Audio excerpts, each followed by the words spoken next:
యాదాద్రి భువనగిరి జిల్లాలో ప్రభుత్వ ఆసుపత్రి సమస్యలపై సిపిఎం నేతలు ఆగ్రహం వ్యక్తం చేశారు. భువనగిరి ప్రభుత్వ ఆసుపత్రి ఆవరణలో బయోమెడికల్ వ్యర్థ నిర్వహణ సరిగా లేదంటూ వచ్చిన వార్తలపై స్పందించిన సిపిఎం కేంద్ర కమిటీ సభ్యులు వీరయ్య నేతృత్వంలో బృందం ఆసుపత్రి పరిశీలించింది. ఈ సందర్భంగా ఆసుపత్రిలో వైద్య సిబ్బంది కొరత, పారిశుద్ధ్య సమస్యలు, మౌలిక వసతుల లోపాలపై విమర్శలు చేశారు. కేంద్ర సర్కార్ అమలు చేస్తున్న ఆయుష్మాన్ భారత్ పథకంపై కూడా వీరయ్య విమర్శలు గుప్పించారు. ఆసుపత్రులకు అవసరమయ్యే నిధులు, మందులు అందడం లేదని ఆరోపించారు.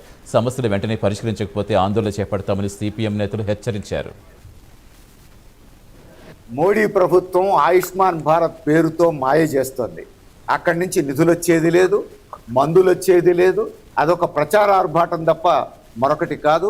మనం చూసాం, గత ప్రభుత్వం ఈ ఆయుష్మాన్ భారత్ మాకు అవసరం లేదు, చేసుకోగలిగేవి మేమే చేసుకుంటున్నాం అన్నారు. అది నిజం. ఈ ప్రభుత్వం వచ్చి ఆయుష్మాన్ భారత్లో చేరితే ఏదో వస్తుంది, బాగుకోవచ్చు అని అనుకున్నారు, చేరారు. చేరిన తర్వాత కూడా వచ్చింది ఏమీ లేదు. ఇది మోడీ ప్రభుత్వం చేస్తున్నటువంటి మోసం తప్ప మరొకటి కాదు.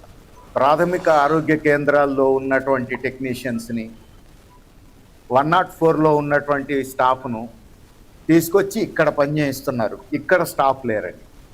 ఇప్పుడు గ్రామాల్లో ఎవరు చూడాలనే సమస్య. ప్రాథమిక ఆరోగ్య కేంద్రాల్లో పట్టించుకునే దిక్కు లేదు.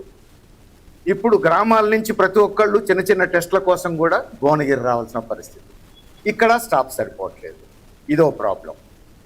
రెండవది, అసలు ఈ హాస్పిటల్ కేంద్రంగానే ప్రైవేట్ హాస్పిటల్స్లో ఏజెంట్లు కూర్చుంటున్నారు అని ఇప్పుడు పేషెంట్లు చెప్తున్నారు.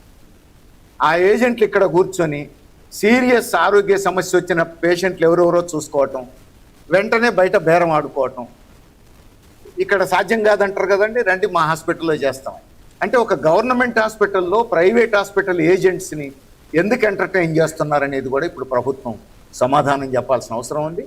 ఇక్కడ పరిష్కారం కాకపోతే రాష్ట్ర స్థాయిలో ప్రభుత్వం దగ్గరికి పోతాం, రాష్ట్ర ముఖ్యమంత్రినే నిలదీస్తాం.